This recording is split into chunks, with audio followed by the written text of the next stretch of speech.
HH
Srila Goswami Maharaj Srila Mukunda ki jai. Jai Om Vishnu Bhagavan Mahan Sapari Rajika Charja Srila Sadashi Shriman Sapari Srila Bhakti Siddhanta Saraswati Thakur Maharaj ki jai.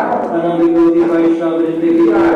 Sant Brahmacharya Srila Prabhupada ki jai. Namacharya Srila Haridas Thakur ki jai.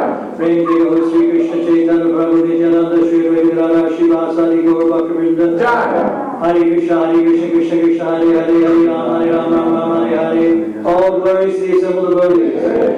All glories to the assembled devotees. All glories to the assembled devotees. All glories to Shri Guru and Shri Guru. Mukam Karogi Bhattalam, Bhamamangayati Girim Yatri Pataram Bande Shri Guru Dinatarane. So I'm going to speak very briefly this morning because there's some videos to be seen. Some of you might have seen one of these before, but it's worth seeing again, I think, or maybe a third or fourth time even. So one thing I wanted to say before I start officially is that when I was in hospital I had 3 blood transfusions. And it kind of made me think about Bhishma, when Bhishma was lying on the bed of arrows in a dying state and all the blood was draining out of his body.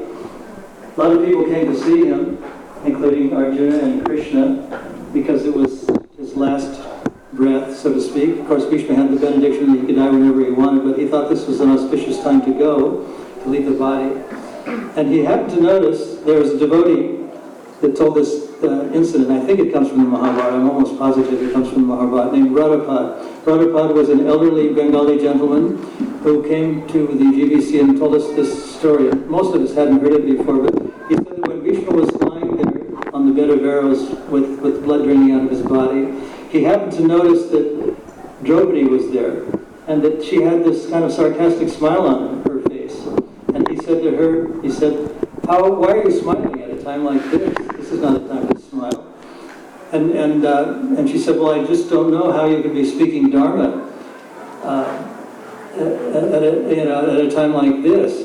And she may have also remembered that when she was publicly attempted to be disrobed or stripped naked by the Kuru dynasty, some members of the Kuru dynasty, namely Duryodhana and Karna. That Bhishma was there also because it was a public assembly, and he didn't lift a finger to protest this. And it's kind of interesting that he's one of the great authorities, one of the Mahajans. So, and it was explained, I think, by Srila Prabhupada that the reason that he didn't interfere was that he was in the company and he was supported by Duryodhana. He was eating their food, he was taking accommodation from them, he was being protected by them. So even great Mahajans, the moral is that sometimes they have to be a little bit diplomatic and do the seemingly wrong thing. So he said that now that all the blood, he said to Draupadi when he was on the bed of arrows, that now all the blood has drained out of my body, which is what happened to me in hospital. Not all of it, but a great deal of it was lost. He said that now I can speak Dharma because all the food that Duryodhana and company gave me is no longer affecting my bloodstream. So I can speak Dharma. And maybe some of you know that during the battlefield, battle of Kurukshetra, that Bhishma was accused by Duryodhana of not fighting very vigorously because he was very much attached to the Pandavas. So he told Duryodhana, he said, tomorrow I'll fight very vigorously. I'll fight very fiercely. Anyway, I'll do it. And I have these 5 arrows that I'm going to use against the 5 Pandavas. So Krishna, being omniscient, knew about all this. And Prabhupada tells the story, by the way. I'm not making it up. And I think it's from Mahabharata.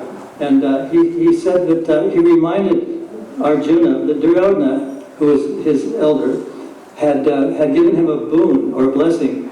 The blessing was that whatever you ask for me, I'll give to you. And he said, you go to Duryodhana. Krishna said to Arjuna, you go to Duryodhana and ask for those 5 arrows. Because Duryodhana said that he would keep the 5 arrows instead of being in the custody of Bhishma. He said, because he was very expert and very diplomatic, he said, I'll keep them myself till tomorrow morning. And then that night, Arjuna went to Duryodhana, and being Kshatriyas, they were very good friends after the day of fighting. Very good friends.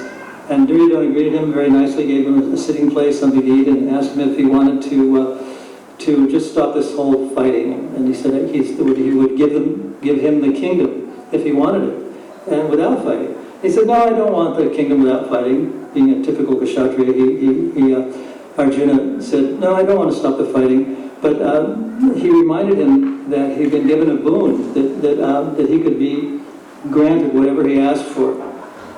So he reminded Duryodhana this, said, yes, whatever you want, I'll give you. And Arjuna said, I want those 5 arrows. So immediately Duryodhana, even though he knew that the 5 arrows were reserved to kill the Pandavas, gave him Arjuna the 5 arrows. So that was settled. And Bhishma, being a great Mahajan, when he came to Duryodhana and the next morning, and Duryodhana told him the whole story, he realized what had happened, that Krishna, being omniscient, advised Arjuna to come to Duryodhana and get the 5 arrows. So he said, doesn't matter, even without the 5 arrows, I'll fight very vigorously. So much so that Krishna will have to break his promise that he won't fight because he'll want to protect his devotee Arjuna. And I don't know if you've seen the painting of Bhishma attacking Duryodhana. It's Krishna takes Bhishma had been fighting very vigorously, and Arjuna was he was lost of his chariot. He was almost dead. And in order to protect him, Krishna took the chariot wheel as if it were a chakra, and in one finger of his right hand began to spin it around, and that way he was attacking. But he didn't actually attack him. I mean, he didn't actually fight with him because he had made his vow that he wouldn't fight. So some people say that just at that moment the sun was setting, and the Kshatriya rule was that all battles had to stop. And so Krishna didn't actually attack him. That's one version of what happened at that time. And apparently there was an incident where Bhishma was firing arrows to protect himself at Krishna, and Krishna was firing arrows back at Bhishma. Anyway, Bhishma had this kind of rasa called the chivalrous rasa, and when he was struck by the arrows of Krishna, he felt that they were like love bites. That's written in one of the purports of Srila Prabhupada in the Srimad Bhagavatam.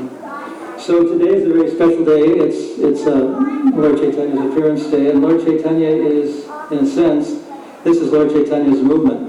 Lord Chaitanya recommended that the highest form of worship is to, the best activity, the best reading is to read the Srimad Bhagavatam, that narration of the personality of Godhead.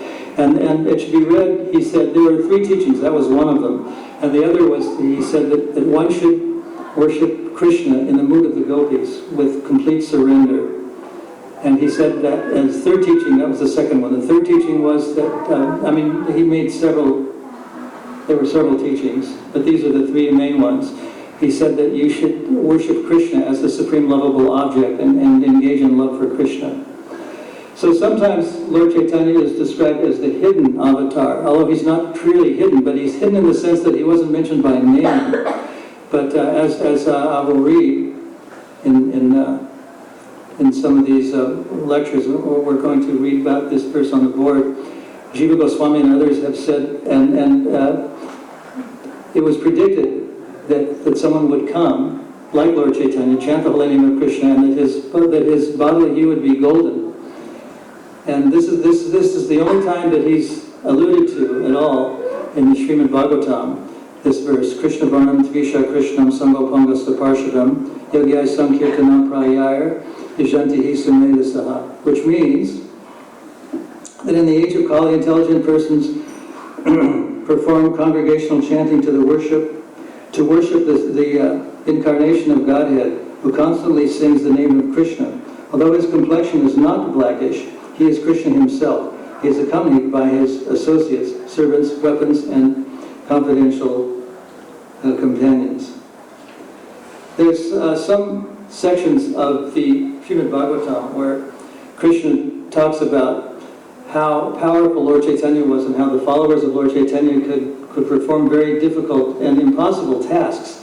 And in one purport he writes, Hanumanji, or Bajrangaji, the servant of Lord Ramchandra, also serves as another example. It was Hanumanji who jumped over the sea in one leap and reached the shore of Lanka from the shore of Bharatvarsha.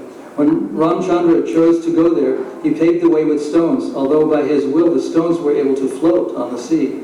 If we simply follow Sri Chaitanya Mahaprabhu's instructions and follow in the footsteps of Sri Nityananda Prabhu, this Krishna consciousness movement can advance, and even more difficult tasks can be performed by the preachers remaining faithful to the servant of the Lord.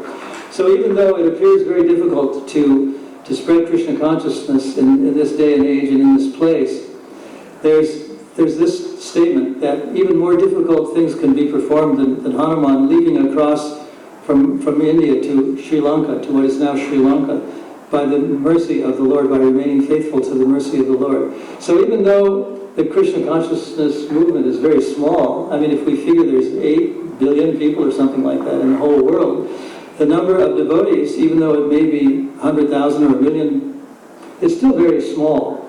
But it's also at the same time very powerful. And those who are faithful to Lord Chaitanya can exhibit this power. And they're able to perform very difficult things. And we can see that these difficult things are being performed almost every day. At least one person becomes a devotee of Lord Krishna.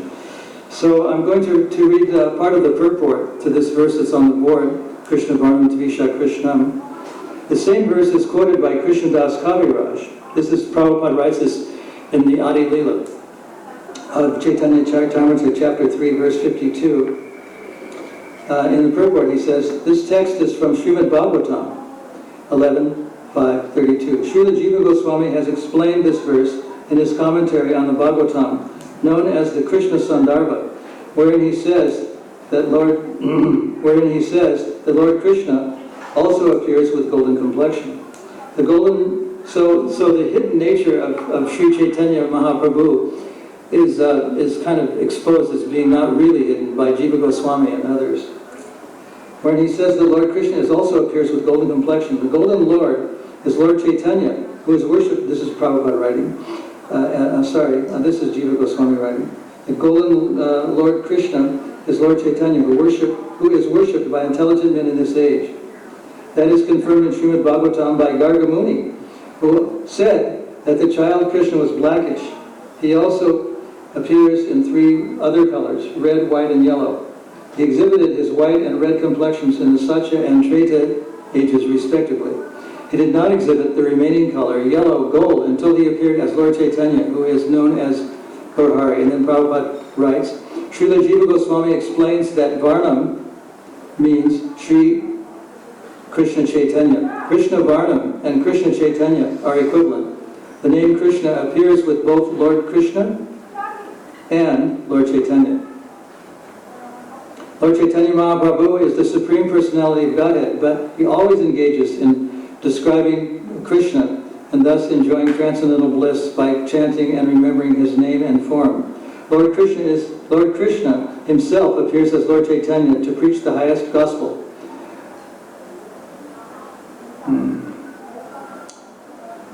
Because he is Krishna himself, whoever meets him will automatically chant the holy name of Krishna and later describe it to others. He injects one with transcendental Krishna consciousness, which merges the chanter in transcendental bliss. In all respects, therefore, he appears before everyone as Krishna, either by personality or by sound. Simply by seeing Lord Chaitanya, one at once remembers Lord Krishna. One may therefore accept him as Vishnu Tattva. In other words, Lord Chaitanya is Lord Krishna himself. Sangopangasya Parshadam further indicates that Lord Chaitanya is Lord Krishna. His body is always decorated with ornaments of sandalwood and with sandalwood paste. By his super excellent beauty, he subdues all the people of this age. In other descents, the Lord sometimes used weapons to defeat the demonic. But in this age, the Lord subdues them with his all-attractive feature as Chaitanya Mahaprabhu. Srila Jiva Goswami explains that his beauty is his astra or weapon to subdue the demons. So sometimes we've heard that in Kali Yuga, the astra is the Shastra. So it's possible to use the Shastras to convince people about, and to refer to Lord Chaitanya, to convince people about the supremacy of the Supreme Lord Krishna. Sri Jiva Goswami explains that this beauty is his astra, or weapon, to subdue the demons. Because he is all attractive, he is to be understood. It is to be understood that all the demigods lived with him as his companions. His acts were uncommon and his associates wonderful. When he propagated the Sankirtan movement, he attracted many great scholars and acharyas, especially in Bengal and Orissa. And if you want to delve into the childhood pastimes of Lord Chaitanya, there's a book called Chaitanya Bhagavat, which is written by Lochandas Chakra, which dwells on the childhood pastimes of Lord Chaitanya. And it's a very, very wonderful series of pastimes of the Lord, if you want to read that book, which I think is in the temple shop, if I'm not mistaken. Is that correct? Yeah, Krishna is in there. So, Srila Jiva Goswami cites a verse from Vedic literature that says that there is no necessity of performing sacrificial demonstrations or ceremonial functions. He comments that instead of engaging in such external pompous exhibitions, all people, regardless of caste, color, or creed, can assemble together and chant Hare Krishna to worship Lord Chaitanya. Krishna Varnam Trisha Krishnam indicates that prominence should be given to the name of Krishna. Lord Chaitanya taught Krishna consciousness and chanted the name of Krishna. Therefore, to worship Lord Chaitanya, everyone should together chant the Mahamantra. Hare Krishna, Krishna Krishna, Hare Hare, Hare Ram, Ram, Ram Hare Hare. To propagate worship in churches, temples, or mosques is not possible because people have lost interest. But anywhere and everywhere people can chant Hare Krishna. Thus, worshiping Lord Chaitanya, they can perform the highest activity and fulfill the highest religious purpose of satisfying the Supreme Lord. Srila Sarvabhauma Bhattacharya, a famous disciple of Lord Chaitanya, said, the principle of transcendental devotion or service to the Lord having been lost, Lord Sri Chaitanya has appeared to deliver again the process of devotion. He is so kind that he is distributing love of Krishna. Everyone should be attracted more and more to his lotus feet, as hummingbees are attracted to a lotus flower. The incarnation of Chaitanya Mahaprabhu is also described in Sri Vishnu Sahasranama, which appears in chapter 189 of Dana Dharma Parva of Mahabharata. Srila Jiva Goswami has quoted this reference as follows. Suvarna Varno Hemango Varnaskam Chandanaga. In his early pastimes he appears as a householder with golden complexion. His limbs are beautiful. His body, smeared with the pulp of sandalwood, seems like molten gold. He also quoted Sannyasa Krish Chana Shanto Nishta Shanti Parayanaha. In his later pastimes he accepts the sannyas order and is equipoised and peaceful. He is the highest abode of peace and devotion, for he silences the impersonalist non-devotees. So we'll show some videos, Krishna willing, and technology being kind to us. And if you've seen one of these, please stay and watch it again. It's worth a second watch. So are we about ready to show this? Here we go.